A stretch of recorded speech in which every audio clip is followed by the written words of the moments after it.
MDCAT physics की preparation हमने शुरू की है और कीप्स एमडीकेट के प्रैक्टिस बुक को चैप्टर बाय चैप्टर सॉल्व कर रहे हैं।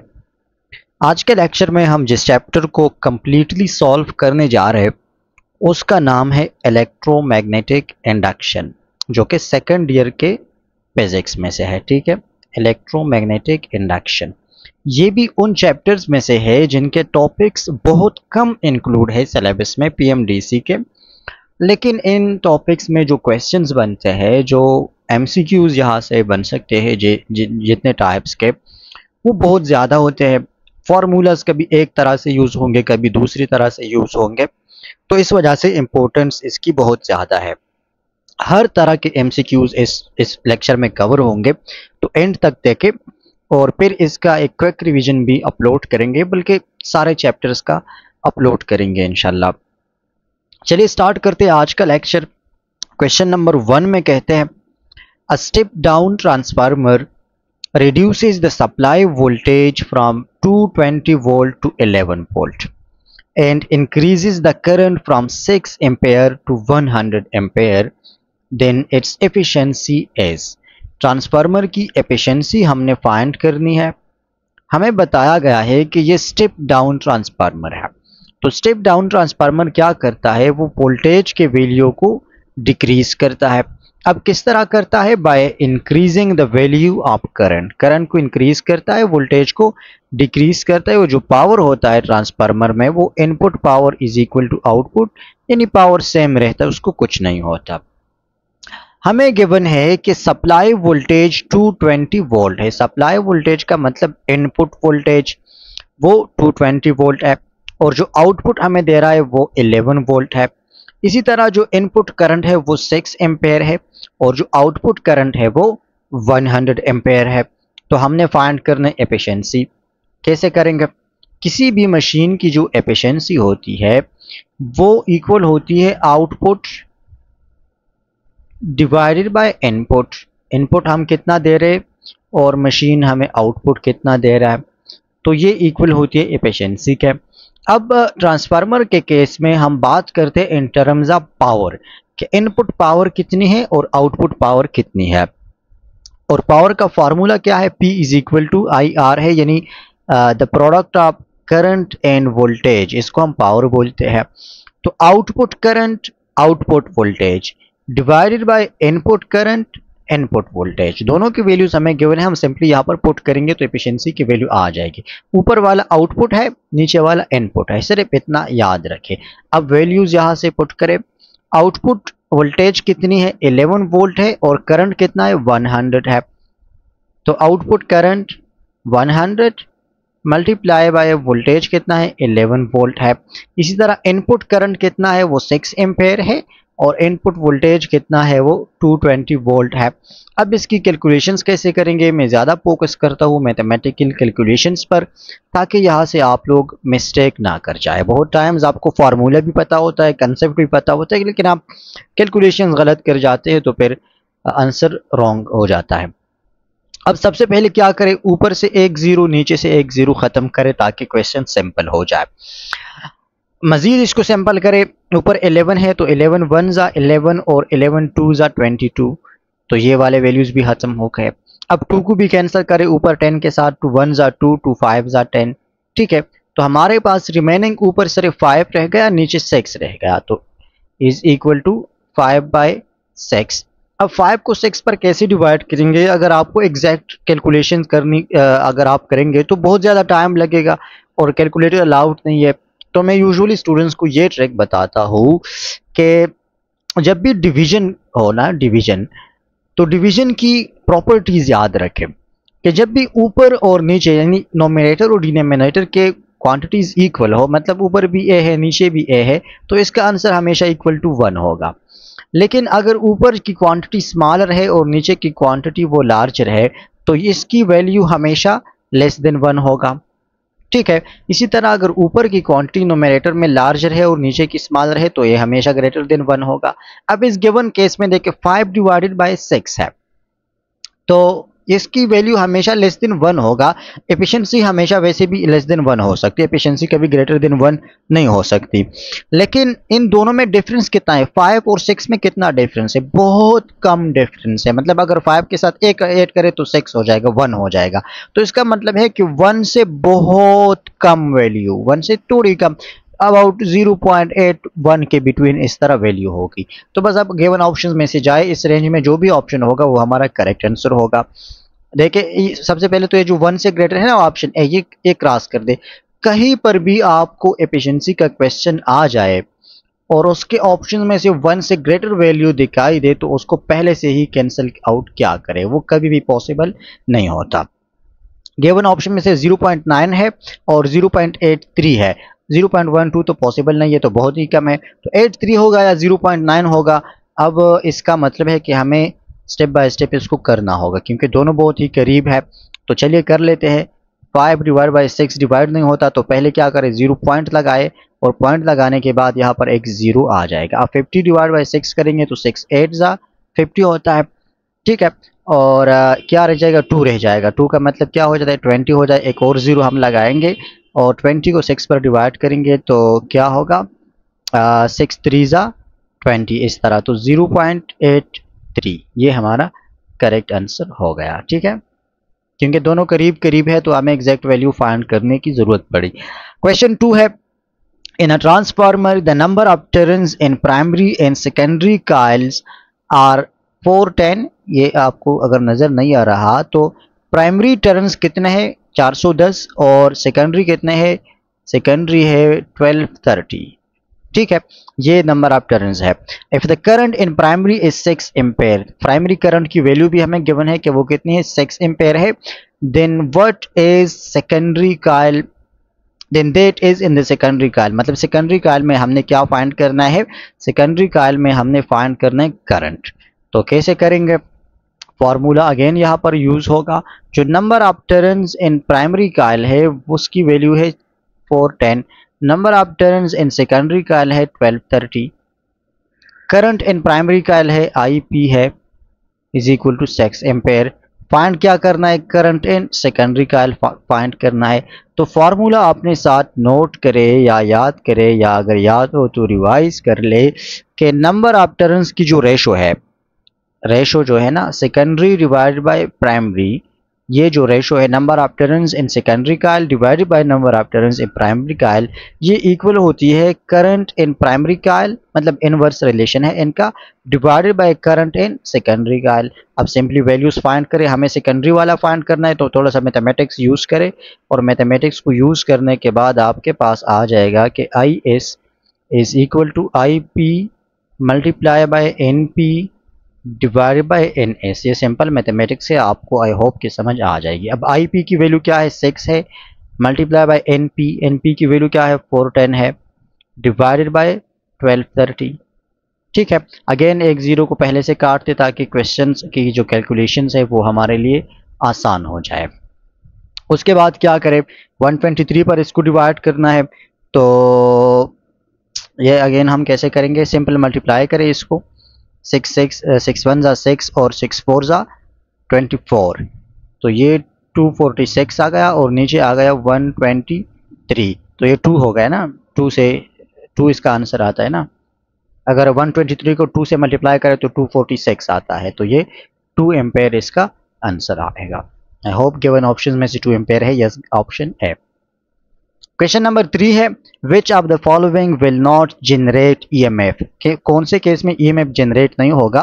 तो EMF इंड्यूस करने के लिए या जनरेट करने के लिए ज़रूरी है कि जो मैग्नेटिक फ्लक्स है, जिसको हम इस तरह से लिखते हैं मैग्नेटिक फ्लक्स, इसमें चेंज आ रहा हो, मैग्नेटिक फ्लक्स में चेंज आ रहा हो और ये किसी भी कॉइल के साथ या किसी कंडक्टर के साथ या किसी मेटल के साथ लिंक में हो, तो इस कंडक्टर या कॉइल में करंट इंड्यूस होगी या EMF इंड्यूस होगी।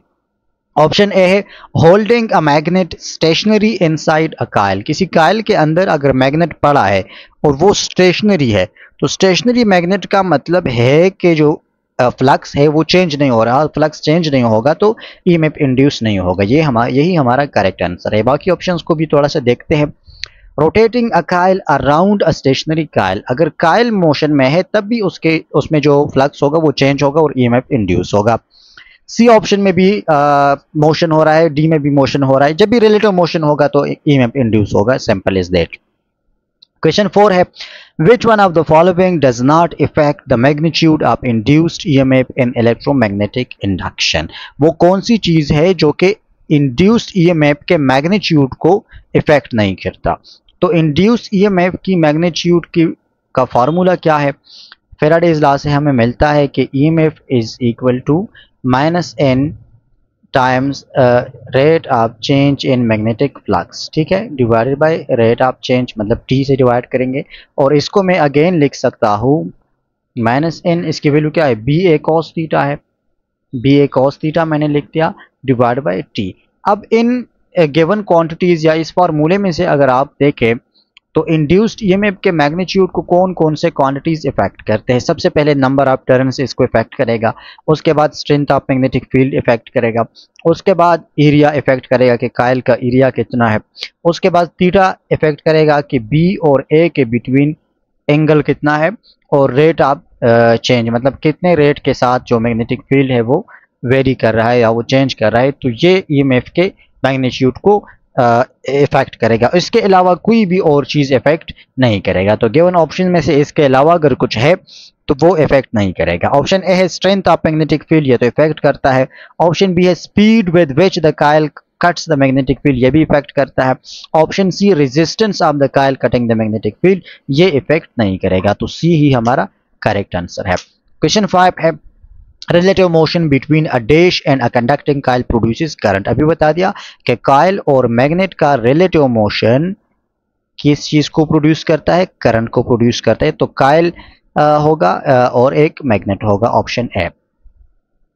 अगला क्वेश्चन नंबर 6 है इन अ क्लोज्ड रिंग ए में हमें क्लोज्ड रिंग गिवन है, and in an open ring, जो बी है ये ओपन रिंग है, मतलब ये कंप्लीट नहीं है बल्कि इसमें थोड़ा सा एक स्पेस रहता है। Magnets are falling along the axis of the ring, ठीक है, यहाँ से जो है मैग्नेट फॉल कर रहा है, मोशन में है, तो मैग्नेटिक फ्लक्स चेंज होगा। The current generated in A and B have directions, तो ए में जो करंट जनरेट होगा उसकी डायरेक्शन क्या होगी, और बी में जो करंट जनरेट होगा उसकी डायरेक्शन क्या होगी।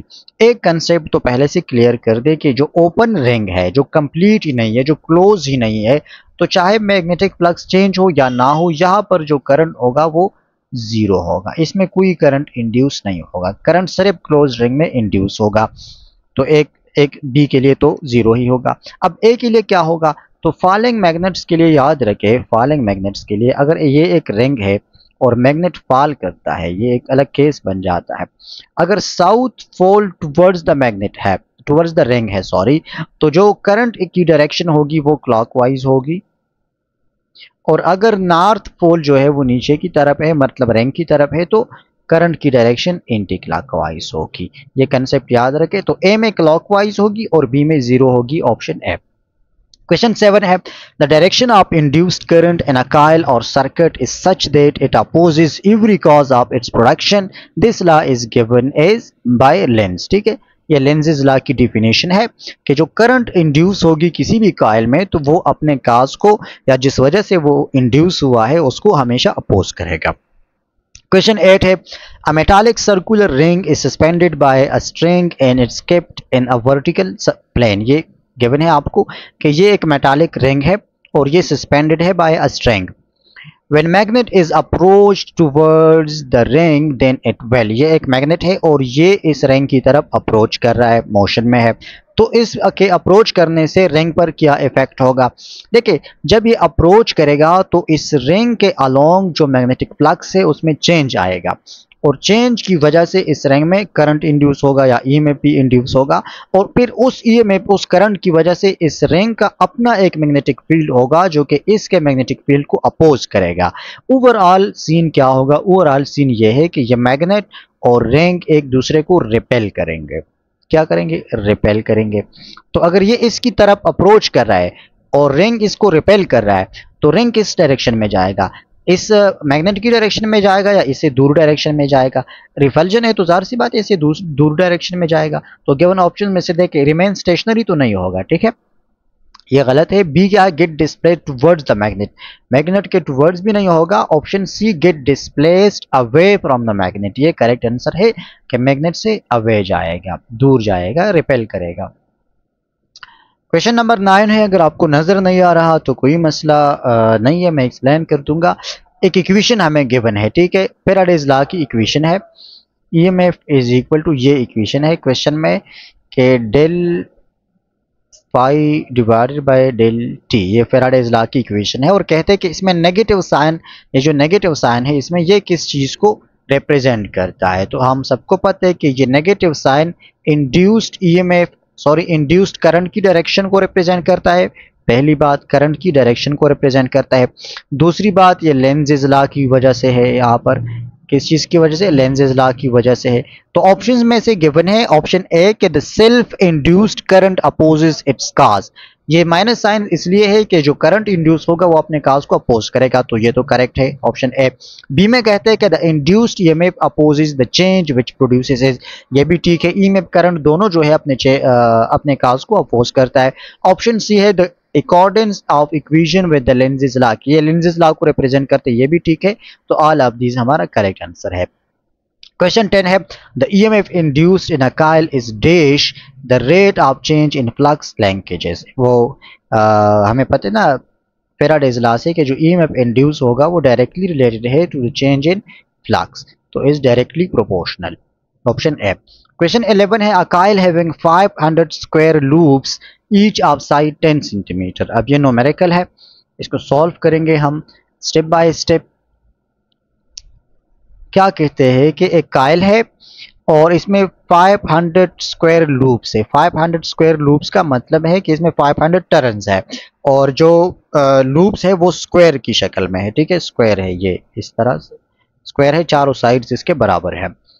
Each side of length 10 centimetre, हर एक साइड 10 सेंटीमीटर है, ठीक है जनाब। Is placed normal to the magnetic induction which increases at the rate of 1 tesla per second. Rate of change of flux हमें गिवन है कि this is 1 tesla per second और इंड्यूस ईएमएफ हमें find करना है इन यूनिट्स ऑफ वोल्ट्स, ठीक है। तो 500 नंबर ऑफ टर्न्स याद रखिए, 10 जो है 10 सेंटीमीटर वो इसका साइड लेंथ है। Let's do it. जो rate of change of magnetic flux है del by B divided by del T है, वो हमें गिवन है कि 1 टेस्ला पर सेकंड है, ठीक है जनाब। साइड की जो लेंथ हमें गिवन है स्क्वायर की, अगर ये एक स्क्वायर है तो each side is equal to 10 centimetre है। आंसर हमसे वोल्ट में मांगा है तो हम क्या करेंगे कि इसको मीटर में कन्वर्ट करेंगे, तो 10 multiply by 10 to the power -2 metre हो जाएगा। तो लेंथ कितना है, 10 multiply by 10 to the power -2 metre है, ठीक है जनाब। नंबर ऑफ टर्न्स कितने हैं, इज इक्वल टू 500 है। अब सिंपली हम फैराडेज लॉ को यूज करके फाइंड करेंगे ईएमएफ को, ठीक है। फैराडेज लॉ क्या कहता है, फैराडेज लॉ कहता है कि जो EMF induced is equal to, minus को इग्नोर करते हैं, सिर्फ मैग्नीट्यूड का पूछा है, N del phi B divide by del t, इसको अलग करते हैं क्योंकि ये वैल्यू हमें गिवन है। और ठीक है, ये फैराडेज लॉ है। अब इसको मैं किस फॉर्म में लिख दूं कि फाई बी जो फ्लक्स है इसका मैं फार्मूला लिख लेता हूँ। इसका फार्मूला क्या है, बी ए कॉस थीटा है, तो B divide by del t ये मुझे गिवन है, ठीक है, और ए कॉस थीटा हो जाएगा। ये जो यहाँ पर मैंने लिखा ना del phi B by del t, ये 1 टेस्ला पर सेकंड, ये नहीं है, ये डेल फाई बी नहीं है, ये बी बाय टी है या डेल बी बाय टी है, ठीक है। सिर्फ मैग्नेटिक इंडक्शन की वैल्यू है, फ्लक्स की वैल्यू नहीं है। ईएमएफ हमने फाइंड करने हैं। एरिया ऑफ स्क्वायर किस चीज के इक्वल होता है, लेंथ मल्टीप्लाई बाय लेंथ के इक्वल होते हैं, मतलब 10 को 10 के साथ मल्टीप्लाई करेंगे वो तो कोई मसला नहीं, यहाँ पर हम स्क्वायर ले लेंगे।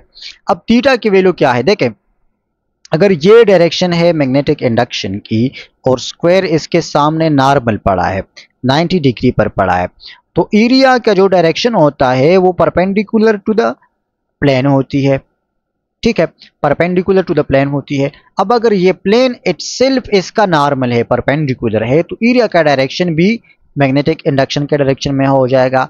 मतलब कहने का ये है कि एरिया और बी के बिटवीन का जो थीटा है दैट इज 0 डिग्री है। ठीक है, तो आप इस पर थोड़ा सोचे तो समझ आ जाएगा। तो सारे वैल्यूज को फॉर्मूला में पुट करें, इन की जगह पर 500 पुट करें, बी बाय डेल टी की जगह पर 1 पुट करें, ए की वैल्यू क्या है 10 multiply by 10 to the power -2 और इसका स्क्वायर हो जाएगा क्योंकि एरिया हम फाइंड करते हैं और कॉस 0 इज इक्वल टू 1।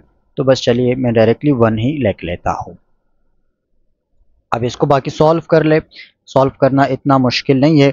500 को 10 के साथ मल्टीप्लाई करेंगे तो ये 5000 हो जाएगा और multiply by 10 to the power -4 हो जाएगा। ठीक है, क्योंकि ये पावर इसके साथ क्या होगा मल्टीप्लाई होगा, ये -4 हो गया और this is overall is equal to 0.5 volt.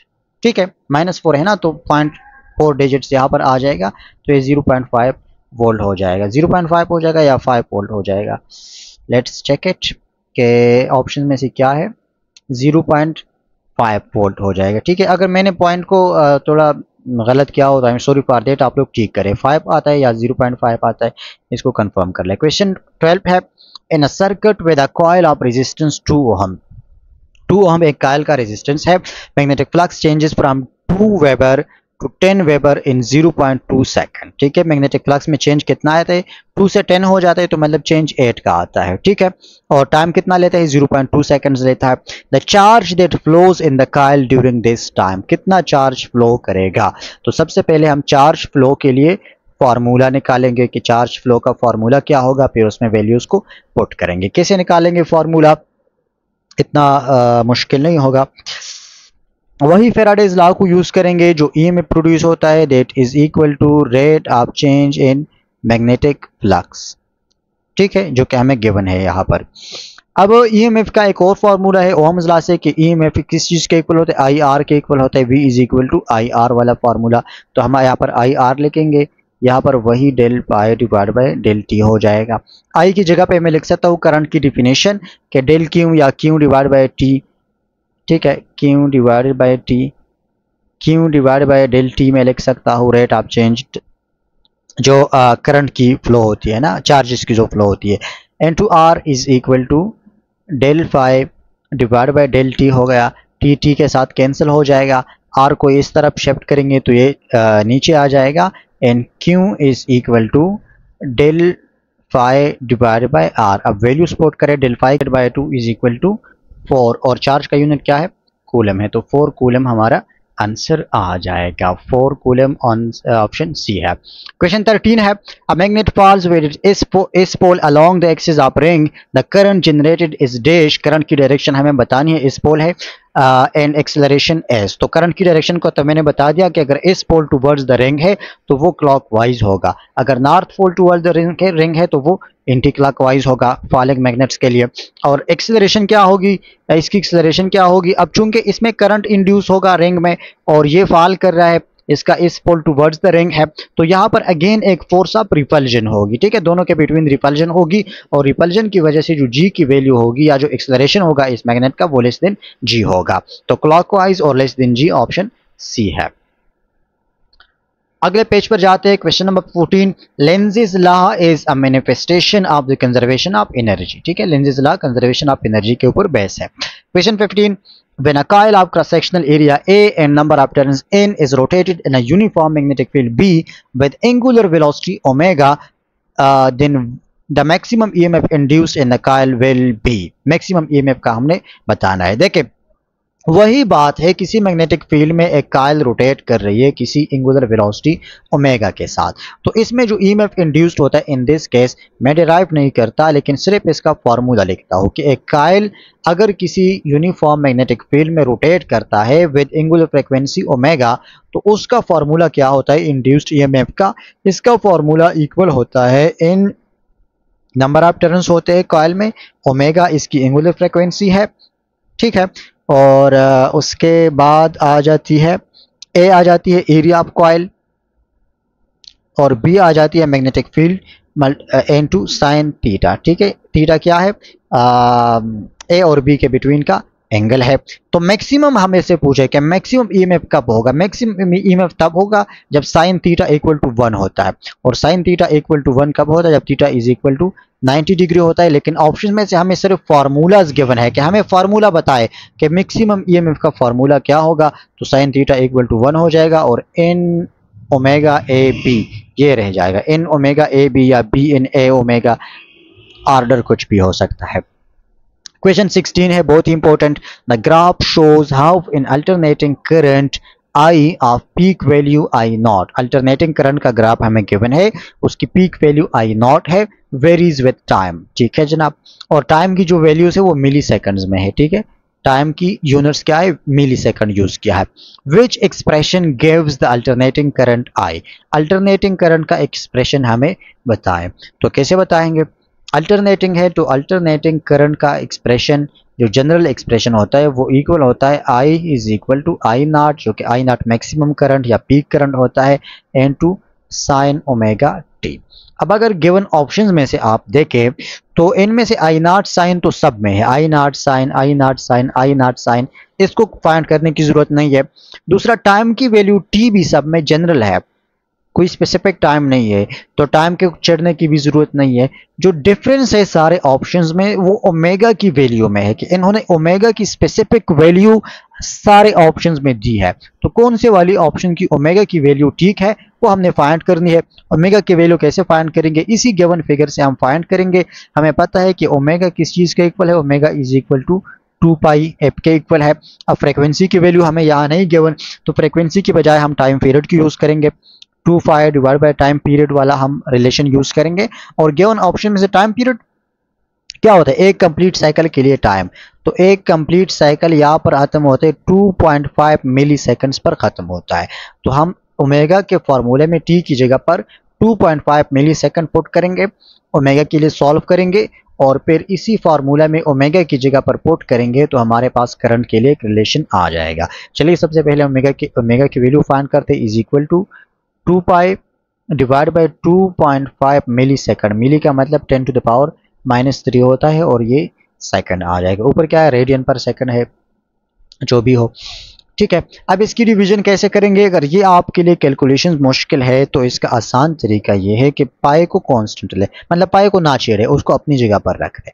ये जो 10 टू द पावर 3 है ना, -3 है, ये जब ऊपर जाएगा तो ये क्या हो जाएगा? 10 टू द पावर +3 हो जाएगा। ठीक है, इसको भी ना छेड़े। Multiply by 2 divided by 2.5। अब सिर्फ ये डिवीजन करें, बाकी वाले तो आसान है, वो तो आपको आते होंगे, नहीं आते तो फिर भी हम कर लेंगे। 2 डिवाइड बाई 2.5 को कैसे करेंगे? सिंपली यहाँ पर क्या करें? सबसे पहले हम 0 पॉइंट लेंगे, आंसर तो पॉइंट में आएगा क्योंकि इसमें पॉइंट है। और पॉइंट के बाद यहाँ पर आप 0 पुट करेंगे। ठीक है, पॉइंट के बाद तो ये 20 हो जाएगा। 20 डिवाइड बाई 2.5, 2.5 को 2 टाइम्स करेंगे तो 5 हो जाएगा। और 5 multiply by 4 is equal to 20। तो इसका आंसर आएगा 4 multiply by 2 is equal to 8। 8 इसका आंसर आएगा। ये डिवीजन के ट्रिक से किसी टाइम समझा दूंगा। ठीक है, तो इसका जो आंसर आएगा वो 0.8 होगा। ठीक है, 0.8 होगा, इससे आएगा। तो is equal to 0.8 multiply by 10 to the power 3 into pi. ये ओमेगा की वैल्यू आ गई। अब 10 टू द पावर 3 है तो इस पॉइंट को हम 3 डिजिट्स इस तरफ पर ले जाएंगे तो ये हो जाएगा 800। 3 डिजिट्स हो गए एंड ये 5, तो 800 पाई रेडियन पर सेकंड ओमेगा की वैल्यू है। ये इसी इक्वेशन में पुट करें तो I is equal to I naught sine into 800 pi t. ये हमारा करेक्ट आंसर है। 800 पाई टी ऑप्शन डी है। अगला क्वेश्चन नंबर 17 है। The diagram shows how the EMF of a simple generator varies with time. What is the frequency and maximum value of the EMF. एक diagram हमें given है और ये हमें show करता है क्या? शो द सिंपल जनरेटर का ईएमएफ आउटपुट, यानी वोल्टेज का डायग्राम है या ईएमएफ का डायग्राम है। हमें क्या इसमें से निकालना है? मैक्सिमम वैल्यू ऑफ ईएमएफ निकालना है और फ्रीक्वेंसी निकालना है। फ्रीक्वेंसी को हम टाइम पीरियड से निकाल लेंगे। टाइम पीरियड इसका कितना है? यहाँ पर गिवन है 5 मिली सेकंड इसका टाइम पीरियड है। तो फ्रीक्वेंसी कैसे निकालेंगे? 1 बाय टाइम पीरियड होता है तो 1 डिवाइड बाय 5 मिली सेकंड, मिली की जगह पर -3 लिखेंगे, ये इस तरह। ठीक है, 1 divide by 5 multiply by 10 to the power -3 हो जाएगा। तो 1/5 से 0.2 आता है और प्लस -3 ऊपर चला जाएगा तो ये +3 हो जाएगा। इसको 2 डिजिट्स यहाँ पर लाए तो 200 हर्ट्ज। ठीक है, कैलकुलेशन को मैंने थोड़ा जल्दी की। फ्रीक्वेंसी की वैल्यू 200 हर्ट्ज है और मैक्सिमम वैल्यू आप EMF तो यहाँ पर गिवन है 2 है, तो 200 और 2 ऑप्शन है। Question 18. An electric generator is a device that transforms dash energy into electrical energy. Mechanical energy को electrical में convert करता है generator. 19 है the output of an AC generator has a sinusoidal shape. Output क्या होती है? Generator हमें AC current देता है ना, या AC वोल्टेज हमें देता है, और AC की जो अल्टरनेटिंग का मतलब ही है कि ये साइन या कॉज वेव होगा। Question 20 है the principle of an electric generator is based on Faraday's law. Electric generator Faraday's law के ऊपर बेस होती है। थोड़ा जल्दी करते हैं बाकी क्वेश्चंस। क्वेश्चन 21 है the armature of a generator consist of a flat square coil of side 4 centimetre and 200 turns. ठीक है, एक स्क्वायर है जिसका साइड 4 सेंटीमीटर है, तो अगर side is equal to 4 centimetre है तो एरिया किस चीज के इक्वल है? 4 × 4 is equal to 16 centimetre square हो जाएगा। ठीक है, नंबर ऑफ टर्न्स 200 है, number of turns is equal to 200 है। ठीक है, the coil rotates in a magnetic field of 0.75 tesla. Magnetic field की वैल्यू क्या है? 0.75 टेस्ला है। ये न्यूमेरिकल है तो जल्दी करते हैं। Angular speed so that a maximum EMF of 1.6 volt is generated. EMF कितना मिल रहा है हमें? 1.6 वोल्ट मिलता है। और क्या फाइंड करना है? एंगुलर स्पीड को फाइंड करने, ओमेगा को। तो अभी हमने जो फार्मूला डिस्कस की EMF के लिए, मैक्सिमम EMF के लिए, कि maximum EMF is equal to n omega b और वैल्यूज में क्या n ओमेगा b और a। ठीक है, तो इसी इक्वेशन को ओमेगा के लिए सॉल्व करें। Omega is equal to EMF divided by NBA हो जाएगा। वैल्यूज पुट करें तो ओमेगा की आंसर आ जाएगा ओमेगा के लिए। मैं नहीं करता, इसको खुद करें। Question 22 है the graph shows the variation with time t of a low frequency alternating voltage का ग्राफ है। ठीक है, which expression is representation of this voltage? वो कौन सा एक्सप्रेशन है जो कि इस वोल्टेज को रिप्रेजेंट करता है? तो देखें, अल्टरनेटिंग वोल्टेज है तो फॉर्मूला क्या होगा? V is equal to V0 sin omega t, ये इसका फॉर्मूला है। V0 की वैल्यू ग्राफ में से देखें, V0 यहाँ पर 0.5 के है। ठीक है ना, मैक्सिमम वोल्टेज किस पर है? 0.5, यहाँ 0.5 वैल्यू है, तो V0 की जगह पर पुट करें 0.5 और साइन अपनी जगह। ओमेगा की वैल्यू फाइंड करें यहाँ पर अगेन फ्रीक्वेंसी से, लेकिन फ्रीक्वेंसी नहीं गिवन तो हम टाइम पीरियड को यूज करेंगे, और ये कितना है? 0.5 सेकंड है। आई होप जो टाइम गिवन है वो 0.5 सेकंड्स में गिवन है। तो frequency is equal to 1 divide by 0.2 है, सॉरी। तो ठीक है, यस ये 0.2 है, तो 1 डिवाइड बाय 0.2 करें, क्या आंसर आता है? 5 आता है ना। यस, यहाँ से हमें 5 मिल जाएगा। फ्रीक्वेंसी इज इक्वल टू 5 और ओमेगा की वैल्यू क्या होती है? Omega, we know that omega is equal to 2 pi F. F की वैल्यू 5 है तो 2 पाई और यहाँ पर 5 हो जाएगा। 2 × 5 is equal to 10 pi. Omega की जगह पर 10 पाई पुट करें तो ओवरऑल वोल्टेज का फार्मूला हो जाएगा 0.5 साइन इंटू 10 पाई टी। ये हमारा फॉर्मूला हो गया 0.5 sign 10 pi T, option C. Question 23 है विच quantity is increased in step down transformer. Step down transformer है, वोल्टेज को डिक्रीज करेगा तो करंट को इंक्रीज करेगा, ऑप्शन ए। क्वेश्चन नंबर 24 है which of the following remains constant in a transformer. Transformer में कौन से क्वांटिटी कांस्टेंट रहती है? तो पावर की वैल्यू वो चेंज नहीं होती, याद रखें।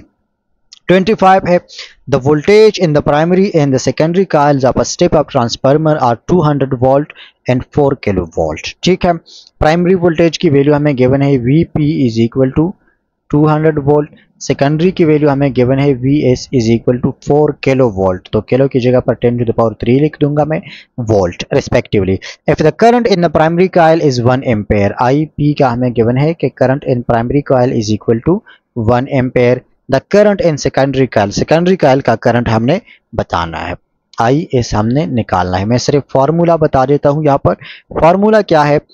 Vs डिवाइडेड बाय Vp, जो रेशो है वोल्टेजेस की सेकेंडरी और प्राइमरी का, वो इक्वल होता है आई पी, यहाँ पर भी inverse relation I P divide by I S. तो वैल्यू पुट करें आई एस के लिए, सॉल्व करें to save the time. Question 26 है, the turn ratio of a transformer is 2.3, 2:3 sorry. जो टर्न रेशो है मतलब जो N S divide by N P है वो इक्वल टू है 2/3 के, ठीक है जनाब। If the current through primary coil is 3 ampere, अगर आई पी जो है I P is equal to 3 है, then the current through the load resistance का मतलब है सेकेंडरी करंट, ठीक है। तो वो उसको कैसे फाइंड करेंगे, इसके अभी मैं फार्मूला लिख देता हूँ, बहुत ही सिंपल फार्मूला है। हमें टर्न रेशो गिवन है और करंट को हमने निकालना है। तो टर्न रेशो और करंट रेशो आपस में रिलेटेड है कि turn ratio N S divide by N P is equal to, inversely related है, I P divide by I S, ठीक है। ये गिवन है कि ये 2/3 है। तो और यहाँ पर प्राइमरी की वैल्यू हमें गिवन है, क्या है, प्राइमरी की वैल्यू 3 है, ठीक है। तो प्राइमरी की वैल्यू 3 है और आई एस हमने निकालना है। तो इसके लिए सॉल्व करें, क्रॉस मल्टीप्लिकेशन करें, 3 मल्टीप्लाई 3 हो जाएगा ये, और ये हो जाएगा 2IS, 2 इस साइड पर आ जाएगा, तो IS is equal to 9 divide by 2। Given option में से 9 डिवाइड बाई 2 4.5 आ जाता है। Question 27, a transformer is use to, transformer किस चीज के लिए यूज होता है, to convert alternating current to direct current. अब ये तो रेक्टिफायर यहाँ पर यूज होता है। ऑप्शन बी है convert mechanical energy to electrical, ये तो जनरेटर का काम है। ऑप्शन सी है convert direct current to alternating current, ये मुझे नहीं पता कौन सा काम है। ऑप्शन डी है change the level of alternating voltage, transformer क्या करता है, वोल्टेज को इंक्रीज करता है या वोल्टेज को डिक्रीज करता है। क्वेश्चन 28 है, a transformer is use to light a 100 watt, 100 watt light के लिए यूज होता है ट्रांसफार्मर। तो इसका मतलब है कि इसका जो आउटपुट पावर है वो 100 वाट है एंड 110 वोल्ट, और आउटपुट वोल्टेज कितना है, वो 110 वोल्ट है। फ्रॉम 220 वोल्ट मेन्स का मतलब इनपुट होता है, इनपुट वोल्टेज 220 वोल्ट है। If the main current is 0.5 ampere, the efficiency of the transformer is approximate, numerical है, हमें आउटपुट वोल्टेज गिवन है, हमें इनपुट वोल्टेज गिवन है, हमें इनपुट करंट गिवन है, हमें आउटपुट पावर गिवन है, और फाइंड करने हमें एफिशिएंसी को। तो क्वेश्चन तो है इजी लेकिन वैल्यू ज्यादा है। आउटपुट पावर कितना है, P output is equal to 100 watt है, ठीक है। आउटपुट वोल्टेज कितना है, वोल्टेज आउटपुट वोल्टेज की वैल्यू है 110 है, ठीक है, 110 वोल्ट है। इनपुट वोल्टेज की वैल्यू कितनी है, इनपुट वोल्टेज की वैल्यू है 220 वोल्ट, और इनपुट करंट की वैल्यू कितनी है, इनपुट करंट की वैल्यू है 0.5 एम्पेयर, 0.5 एम्पेयर ये इनपुट करंट है। और क्या फाइंड करना है, एफिशिएंसी को फाइंड करना है। तो आउटपुट वोल्टेज को फाइंड करने, वो तो ऑलरेडी हमें गिवन है। पहले हम क्या करेंगे, आउटपुट डिवाइडेड बाय इनपुट है तो हम इनपुट पावर को फाइंड करेंगे। इनपुट पावर को कैसे फाइंड करेंगे, input voltage multiply by input power is equal to input current, ठीक है। Power input is equal to I input multiply by V input. I input की वैल्यू क्या है 0.5 मल्टीप्लाई बाय वी इनपुट की value क्या है 220 है। अगर आप इसको मल्टीप्लाई करते हैं 0.5 का मतलब हाफ है, तो इसका हाफ 110 वाट आ जाएगा, ये पी इनपुट है। अब एफिशिएंसी हमें पता है कि आउटपुट डिवाइड बाय इनपुट है, तो आउटपुट कितना है वो 100 वाट है, डिवाइड बाय इनपुट कितना है वो 110 वाट है। तो इसको डिवाइड करें 0 0 के साथ कैंसिल, वाट वाट के साथ कैंसिल, 10 को डिवाइड करें 11 पर, तो you will get the answer 90, you will get the answer 0.90। पर आप इस परसेंटेज में कन्वर्ट करोगे तो ये 90% आ जाएगा, 90% करेक्ट आंसर है। अगला क्वेश्चन है question 29, if the current in the primary coil in number of turns in it are I P and N P, ठीक है। आई पी क्या है, करंट इन प्राइमरी है, एन पी क्या है, number of turns in primary coil है, and the number of turns in current in secondary, ये भी हमें गिवन है respectively, and the value of N S divide by N S ratio N P, N S ratio N P, इसको relate करना है current के साथ, तो ये इक्वल है I P divide by I S. ये फार्मूला है, याद रखें। क्वेश्चन 30 है the ratio of EMF across primary coil to the EMF across secondary coil is. Primary coil और सेकेंडरी कॉइल मतलब Vp डिवाइड बाय Vs ये किस चीज के इक्वल होता है, तो ये इक्वल होता है Ip डिवाइड बाय Is। ये रेशियोज के फार्मूला से सारे याद रखें। क्वेश्चन 31 है in step of transformer voltage in the secondary coil increases, ज़ाहिर सी बात है, and power in secondary coil remain same, ठीक है, पावर चेंज नहीं होता। क्वेश्चन 32 है in a transformer heat is produce due to eddy current. Eddy current कहाँ पर होता है, ईडी करंट कोर मटेरियल में होता है, ठीक है। ईडी करंट ना प्राइमरी कॉइल में होता है ना सेकेंडरी में, वो कोर मटेरियल्स में एग्जिस्ट करता है। क्वेश्चन 33 है dash is the energy expended to magnetize and demagnetize the core material in each cycle of AC. जो ट्रांसफार्मर है उसमें कोर मटेरियल यूज होता है और इसको मैग्नेटाइज और डीमैग्नेटाइज करने में जो एनर्जी रिलीज होती है, जो लॉस होती है, उस एनर्जी को हम क्या बोलते हैं, उसको हम बोलते हैं hysteresis loss.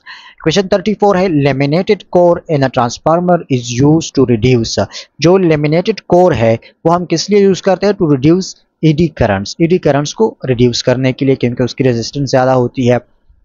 Question 35 the loss of power in transformer is due to. Transformer में पावर लॉस होता है, वैसे ट्रांसफार्मर में पावर लॉस आइडियल ट्रांसफार्मर में नहीं होता, रियल में होता है। क्यों होता है, ईडी करंट की वजह से यस, मैग्नेटिक हिस्टेरेसिस की वजह से यस, रेजिस्टेंस की वजह से यस, तो ऑल। क्वेश्चन 36 है in step down transformer transform 220 volts to 11 volts. तो हमें इनपुट कितना है, V I is equal to 220 volt है और आउटपुट कितनी है, output is equal to 11 volt है, ठीक है। If the current in primary and secondary coil are 5 and 90 ampere, तो प्राइमरी में कितना है, आई पी का मतलब I input is equal to 5 ampere है और आई आउटपुट कितना है, ये भी हमें गिवन है 90 एम्पेयर है। एफिशिएंसी को फाइंड करना है तो वही फार्मूला है कि पहले इनपुट पावर फाइंड करें फिर आउटपुट और डिवाइड करें तो एफिशिएंसी आ जाएगी। मैं नहीं कर रहा इसको। क्वेश्चन नंबर 37 है number of turns in primary given है 50 है, सेकेंडरी में 200 है, प्राइमरी वोल्टेज गिवन है, प्राइमरी करंट हमें गिवन है और आउटपुट पावर हमने फाइंड करना है। चलिए इस एक को मैं सॉल्व कर लेता हूँ। प्राइमरी नंबर ऑफ टर्न्स हमें गिवन है और सेकेंडरी नंबर ऑफ टर्न्स हमें गिवन है, प्राइमरी वोल्टेज हमें गिवन है, प्राइमरी करंट गिवन है। तो प्राइमरी वोल्टेज और प्राइमरी करंट को मल्टीप्लाई करके हमें प्राइमरी पावर मिल जाएगा। 3 मल्टीप्लाई बाय 120 करें, 3 मल्टीप्लाई बाय 120 करें इज इक्वल टू 360 वाट हमारे पास इनपुट पावर है और ट्रांसफार्मर में input power is equal to output power होता है, तो आउटपुट भी 360 वाट ही होगा। क्वेश्चन 38 है to improve efficiency of transformer the flux coupling between primary and secondary coil should be maximum. Question 39 primary and secondary coils of a transformer है 50 and 200 turns respectively. Primary turns 50 है, secondary 200 है। When primary is connected to 9 volt battery, 9 volt battery के साथ अगर connect हो तो voltage कितना होगा। रिमेंबर बैटरी का जो वोल्टेज होता है वो डीसी होता है और ट्रांसफार्मर डीसी पर ऑपरेट नहीं करता, तो आंसर इज 0। क्वेश्चन 40 है the ratio of secondary to the primary turns in a transformer is 3:2। ठीक है जनाब, secondary to the N S divide by N P की वैल्यू हमें गिवन है 3/2 है। ठीक है, if the power output be P, अगर आउटपुट पावर पी है तो इनपुट पावर कितनी होगी। रिमेंबर इनपुट और आउटपुट हमेशा इक्वल होती है, तो अगर इनपुट आउटपुट पी है तो इनपुट भी पी होगा। Question 41 efficiency of transformer is very high because, transformer की एफिशिएंसी हाई होती है क्यों। Option A there is no moving part in transformer, यही हमारा करेक्ट आंसर है क्योंकि ट्रांसफार्मर में मूविंग पार्ट्स नहीं होते। मूविंग पार्ट्स की वजह से जो फ्रैक्शन है, फ्रैक्शनल फोर्सेस नहीं होते और फ्रैक्शन फोर्सेस नहीं होंगे तो लॉस कम होगा, लॉस कम होगा तो एफिशिएंसी ज्यादा होगा। क्वेश्चन 42 है a step down transformer is used on a 1000 volt line to deliver 20 ampere at 120 volt at the secondary coil. देखिए आप लोगों ने क्या करना है, सिंपली यहाँ पर इनपुट और आउटपुट वोल्टेज और करंट के वैल्यूज निकालने हैं। तो जो कहते हैं कि a transformer is used on a 1000 volt line, कौन से लाइन के लिए यूज होते हैं 1000 वोल्ट, तो ये हमारा इनपुट वोल्टेज हो गया। To deliver 20 ampere at 120 volt, तो ये हमारा आउटपुट करंट हो गया, ये आउटपुट वोल्टेज हो गया secondary coil. If the efficiency of the transformer is 80%, efficiency हमें गिवन है, तो current drawn from the line is, तो ये लाइन से कितना करंट लेगा। लाइन से करंट लेने का मतलब है कि इनपुट करंट को हमने फाइंड करना है या आई पी को फाइंड करना है। ठीक है, तो कैसे करेंगे? वही तरीका है कि IP को मल्टीप्लाई करें। एफिशिएंसी किस चीज़ के इक्वल होता है? Power output. आउटपुट पावर का मतलब output voltage multiply bye output current. तो आउटपुट करंट कितना है? वो 20 एम्पेयर है और आउटपुट वोल्टेज कितना है? 120 है। तो इसको मल्टीप्लाई करके आउटपुट पावर हमें मिल जाएगा 20 मल्टीप्लाई बाय 120 हो जाएगा। और इनपुट वोल्टेज कितना है? वो 1000 वोल्ट है। तो 1000 मल्टीप्लाई बाय इनपुट करंट जो कि हमने फाइंड करनी है आई। तो अब इसको सॉल्व करें। एफिशिएंसी की वैल्यू हमें गिवन है कि 80% है। चलिए मैं सॉल्व कर लेता हूँ इसको। एफिशिएंसी की वैल्यू 80% है, तो 80% का मतलब क्या? 80 divide by 100 is equal to 20 multiply by 120, 20 multiply by 120 divided by 100 multiply by I, 100 multiply by I हो जाएगा। ठीक है, तो कैसे करेंगे? 100 को 100 के साथ यहाँ पर ख़त्म कर दो और इस ज़ीरो को इस ज़ीरो के साथ ख़त्म कर दो। 2 1 ज़ा 2, 2 4 ज़ा 8 हो जाएगा। तो यहाँ पर 4 is equal to 120 divide by I हो गया। आई को क्रॉस मल्टीप्लाई करो तो 4i इज़ इक्वल टू 120 और again i is equal to 120 divide by 4 तो is equal to 30 ampere. 30 ampere हमारा करेक्ट आंसर है, option B. Question 43, step up transformer. Step up transformer क्या करते हैं कि वोल्टेज की लेवल को इंक्रीज करता है। लास्ट क्वेश्चन है question 44, the number of turns in the primary and secondary coil of step transformer are 200 and 500 respective. Number of turns given है प्राइमरी और सेकेंडरी के। If the power in the input is 100 watt, input power हमें given है 100 watt है and current is 1 ampere. In the output power and current will be respectively. Input power अगर 100 watt है तो output भी 100 वाट ही होगा। कोई कैलकुलेशन की जरूरत नहीं है, कंसेप्ट याद रखें। और दूसरा क्या फाइंड करना है? आउटपुट करंट को फाइंड करना है। तो आउटपुट करंट को कैसे फाइंड करेंगे? दोनों पावर्स को मल्टीप्लाई करें ना, सॉरी वो रेशो वाले फार्मूला को यूज करें। रेशो वाला फार्मूला क्या है कि number of turns in primary coil divide by number of turns in secondary coil is equal to IS divide by IP। इसको यूज करके आउटपुट पावर यानी ISI सेकेंडरी को फाइंड आउट करें, खुद ही यूज करें। तो आई होप समझ आई होगी यार।